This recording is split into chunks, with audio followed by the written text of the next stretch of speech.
Ladies and gentlemen, boys and girls, and the millions watching all over the world, are you ready? Let's get ready to rumble!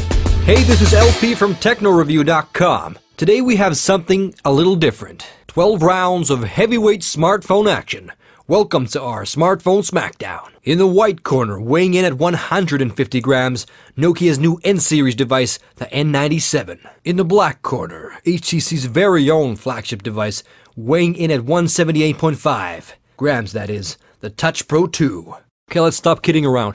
I gotta mention, I'm a fan of both HTC and Nokia. I've had at least a dozen Nokia phones in the past, and I'm going on my third HTC device right now.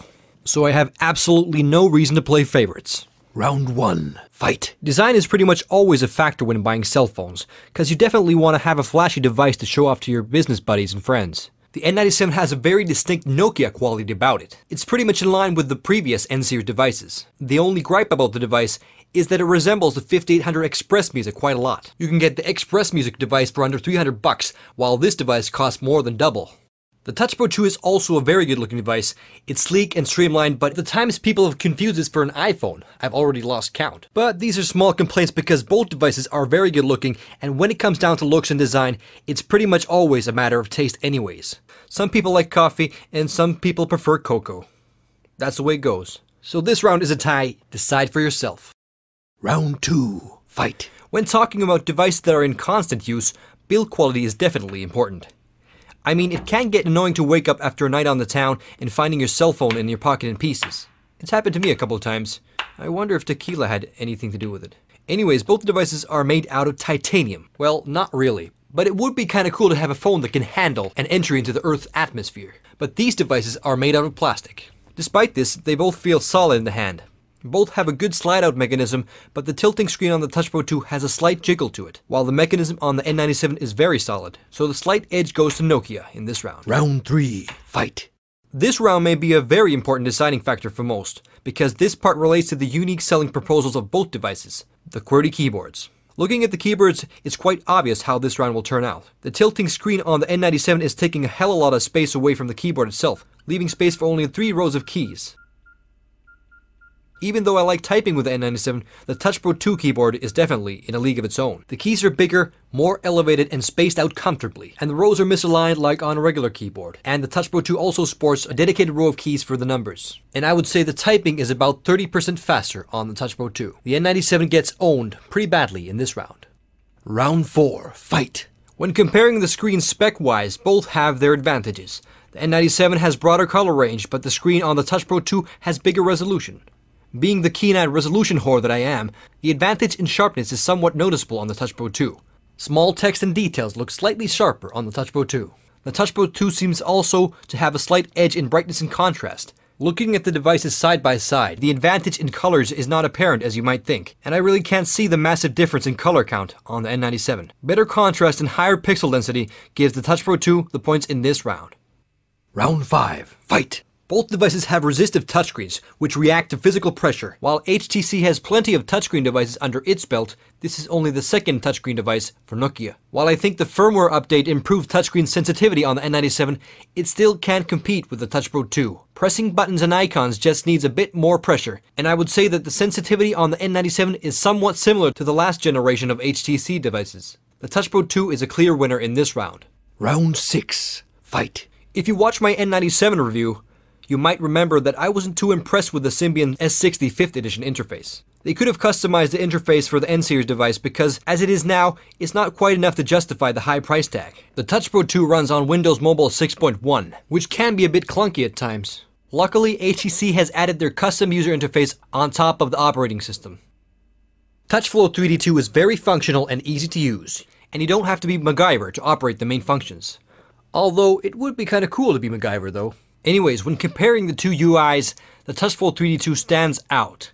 It looks sleeker and runs smoother, although the Symbian has its pros as well. If you've used a Nokia device before, you'll probably find yourself at home using the S60 5th edition interface. Also, a very good feature on the N97 is the widget-based home screen, which can be customized to suit your everyday needs. The Nokia Ovi Store is a definite advantage to the N97 user experience. It's definitely a good idea to have a dedicated store for downloading new features and products onto your device. There's not a massive amount of stuff in the Ovi Store yet, but I did find this cool ringtone which they used in the newest Star Trek movie.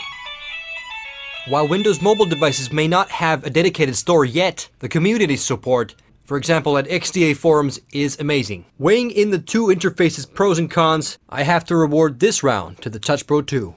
Round 7, fight! In this round, I'll be comparing the Opera Mobile 9.5 on the HTC device against the Symbian web browser on the N97. The two browsers are very similar in use. You can use your finger to flick around on the page and double tap to zoom in, although the Touch Pro 2 also has a dedicated zoom bar for zooming in and out of pages. The Symbian browser does support some flash out of the box, while the browser on the Touch Pro 2 does not. Loading times on the browsers are about the same.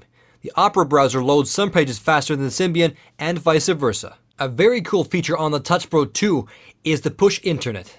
This feature lets you set your favorite internet pages to load at a predetermined time, so you won't have to wait for your favorite sites to load. The Symbian browser has its pros as well. Navigation between open tabs and previous sites is done smartly. Render quality is decent on both browsers. I noticed that when loading bigger sites on the Symbian browser, the kinetic scrolling can get a bit choppy.